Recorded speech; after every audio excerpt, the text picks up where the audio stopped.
நீ நினைக்கிற மாதிரியோ இல்ல பயப்படுற மாதிரியோ எதுவுமே இல்ல. என்ன சொல்றீங்க? ஆமா, எந்த வீட்டுலதான் மாமியார் மருமக நாத்தனார் உறவெல்லாம் சுமூகமா இருக்கு சொல்லு? வீட்டுக்கு வீடு வாசப்படிதான். நம்ம வீட்டுல இருக்கிற பிரச்சனை நமக்கு தெரியுது, ஆனா மத்தவங்க வீட்டுல இருக்கிற பிரச்சனை நமக்கு தெரியுதா? இல்லையே. அவர் ரொம்ப சீரியஸா சொன்னாரே. அது செல்வத்தோட இயல்பு. வீட்டுக்கு வர மருமகளுக்கும் மரியாதை கொடுக்கணும்னு அவர் நினைக்கிறாரு. நல்ல எண்ணம் தானே. ஆனா அதுக்காக சண்டையே வராம இருக்க முடியுமா? சண்டை வரும் போகும், அதுக்கப்புறம் எல்லாம் சமாதானம் ஆயிடும். எல்லாம் கலந்து கட்டிதான் இருக்கும். அதெல்லாம் பெருசா எடுத்துக்காம குடும்பத்தை நல்லபடியா நடத்திட்டு போகணும். பெரிய ஞானி மாதிரி பேசுறீங்க. பிராக்டிக்கலா பேசுறேன். இப்ப பாரு, பிறந்த வீட்டுல அப்பா கூடயோ அம்மா கூடயோ இல்ல கூட பிறந்தவங்க கூட எல்லாம் நம்ம சண்டை போட மாட்டோமா? அதெல்லாம் பெருசா எடுத்துக்கிறோமா? இது பாரு, நாம எதையும் எப்படி எடுத்துக்கிறோமோ அத பொறுத்துதான். உங்க அளவுக்கு என்னால பொறுமையா இருக்க முடியும் தோணல. ஏன் நீ அவ்வளவு கோவக்காரியா? அப்படி இல்ல, என்கிட்ட நல்லா பழகுனா நானும் நல்லா பழகுவேன். நெருங்கி வந்தா நெருங்கி பழகுவேன். என்ன விளக்கணும்னு நினைச்சா நானே 10 அடி விலகி போயிடுவேன்.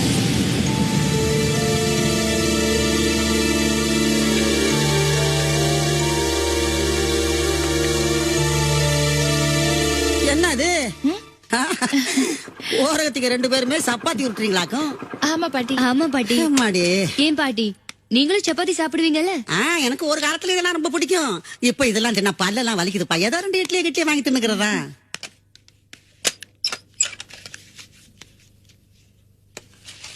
என்ன நீ மும்மரமா வேலையெல்லாம் நடந்துட்டு இருக்க வீட்டுல? செல்வம், இதுல யார் புடிச்ச உருண்டை எதுன்னு கரெக்டா சொல்லு பாப்பான். எனக்கு ஒண்ணும் சரியா தெரியலையே. நான் சொல்லவா? இந்த சின்னதா இருக்கிறதெல்லாம் சரவ பிடிச்ச உருண்டை. பெருசா பெங்களூர் வெங்காயம் மாதிரி இருக்க அதெல்லாம் அருந்ததி பிடிச்சது. அதப்படா அவ்வளவு கரெக்டா சொல்ற? அது வேற ஒண்ணும் இல்ல பாட்டி. அருந்ததி பெரிய வீட்டு பொண்ணா, அதான் கொஞ்சம் தாராளமா பெருசு பெருசா பிடிச்சு வச்சிருக்கு. ஏன் பொண்டாட்டி சிக்கனம், அதான் சின்னதா பிடிச்சு வச்சிருக்கு. பரவாயில்லையே, பெரிய மாமா சிரிச்சு பேசுவார்னு கூட நான் நினைக்கல. ஏமா ரொம்ப சீரியஸான ஆளுன்னு நினைச்சேன். பின்ன என்னடா மூஞ்சி சுண்டக்கா மாதிரி வச்சுக்கிட்டு முட்டைக்கண்ணை போட்டு முடிச்சுக்கிட்டு இருந்தீங்கன்னா அந்த பொண்ணு அப்படித்தான் நினைக்கும். காலையில வேற சத்தம் போட்டீங்களா? சரிதான், பெரிய கோவக்காரன்னு நினைச்சேன். ரொம்ப பயமா இருந்தது. ஐயோ அம்மாடி, உண்மையிலேயே அவன் கொஞ்சம் முன்கோவக்காரன் தான்.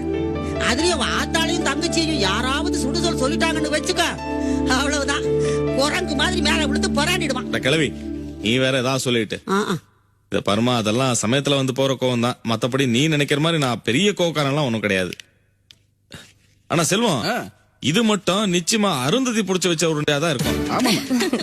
ஆனா இத வந்து கல்ல போட்டா சப்பாத்தியா வராது பாட்டி, அப்புறம் ஊத்தப்ப மாதிரி தான் வரும். பாருங்க உங்க அண்ணனை என்ன டீஸ் பண்ணிட்டே இருக்காரு. அவர் சொல்றது கரெக்ட் தானே. இவ்வளவு பெரிய உருண்டைய கல்லு மேல போட்டா அது எப்படி சப்பாத்தியா வரும்? ஃப்ளையிங் சாசர் மாதிரி தான் வரும்.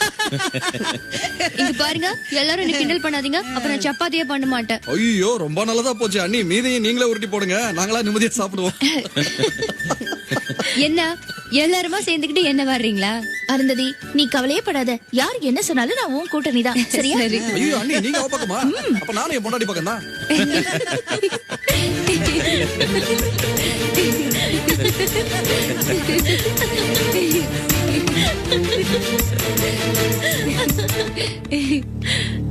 என்னம்மா, எங்க போயிட்டீங்க? இவ்வளவு நேரம் கழிச்சு வரீங்க? கேக்குறான் பாரு அக்கறையா. ஏண்டா, உன் தங்கச்சி முழுகாம இருக்காளே, அதாவது ஞாபகம் இருக்கா இல்லையா? என்னம்மா? ஆஸ்பத்திரிக்கு போயிட்டு வரோம்டா. அநியாயத்துக்கு காக்க வச்சுட்டாங்க. அங்க ஏகப்பட்ட கூட்டம். ஆம்பளைங்க 2 பேர் வீட்டுல இருக்கீங்கல்ல, முன்னாடியே போய் டோக்கன் வாங்கி வச்சு எங்க சிரமத்தை குறைக்கிறதுக்கு தான் எங்களுக்கு நாதி இல்லையே. இல்லம்மா, நானும் செல்வம் இப்பதான் கடையில இருந்தே வரோம். சரி சரி நிர்மலா, நீ போய் சாப்பிடு. வயிற்று பிள்ளைக்காரி நேரத்துக்கு சாப்பிடணும். அத்தை, ஒரு 10 நிமிஷத்தை, குருமா இப்பதான் கொதிக்குது. நான் 10 நிமிஷத்துல சப்பாத்தி போட்டு கொடுத்தேன். நல்லா இருக்குடி கதை. நீ உக்காந்து அட்டை அடிச்சிட்டு உன் சௌகரியத்துக்கு சப்பாத்தி போட்டு தருவ.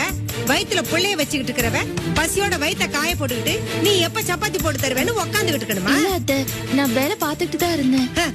இது என்ன வீடு இது? பொம்பளைங்க இருக்கிற வீடு மாதிரியா இருக்கு? நேரத்துக்கு ஒரு வயிற்று பிள்ளைக்காரிக்கு சாப்பாடு கொடுக்கணுங்கிற எண்ணம் கொஞ்சம் கூட இல்லாம நேரத்துக்கு சமைச்சு வச்சிருக்க வேண்டாம். அப்படி என்னடி வேலையை பார்க்காம சிரிப்பும் கூத்தும்? நான் தெருமனையில வரும்போது கேக்குது உங்க சத்தம். ஏ நிர்மலா, இவங்க சப்பாத்தி போடுற வரைக்கும் நீ வயித்த காய போட்டுட்டு இருக்காம பழைய சாதம் இருக்கு போய் எடுத்து சாப்பிடு. இல்ல அத்தை, ஒரு 5 நிமிஷம் பொறுத்துக்குங்க. பழைய சாதம் அவளுக்கு ஒத்துக்காது. அடே அப்பா, போதுண்டி உன் அக்கறை. அத்தை, ஒரு 5 நிமிஷத்துல போட்டு தந்துடுறேன் அத்தை. நிஜமான அக்கறை இருக்கிறவளா இருந்தா நாங்க வீட்டுக்கு வரதுக்கு முன்னாடியே ரெடி பண்ணி வச்சிருக்க வேண்டாமா? ஏன் சரோ முன்னாடி ஆரம்பிச்சிருக்க வேண்டியதானே? என்னங்க நீ- பேசாத போ. வீட்ல தானே இருக்கீங்க, என்ன முடிச்சுக்கலாம்ல? மாமா என்ன நீங்க திடீர்னு இப்படி பேசுறீங்க? துணி துவைச்சு பாத்திரம் விளக்கி வீட்டை பெருக்கி அப்படியே சமையல் வேலையில உட்கார்ந்தாங்க அக்கா. நீ இதுலலாம் தலையிடாதம்மா. அது எப்படி? நானும் தான் கூட இருந்தேன். எனக்கு தெரிஞ்சதை நான் சொல்ல வேண்டாமா? பேச்ச விடுமா, நீ வேற ஏதாவது பேசிட்டு. நீங்க பேசுறது எனக்கு புரியல மாமா.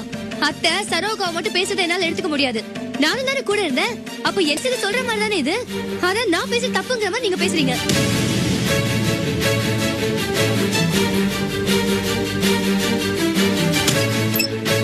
நிர்மலா, நிர்மலா, இந்த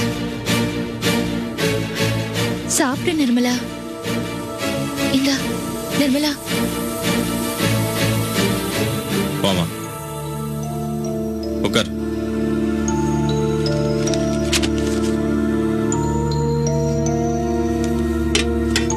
சாப்பிடு.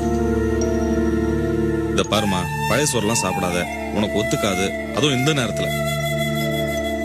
சாப்பிடுமா, நான் சொல்றேன்ல. அருந்ததி, என்னங்க?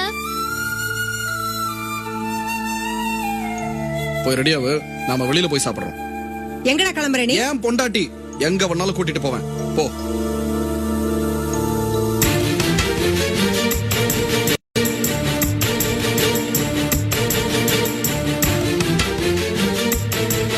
சாப்பிடு.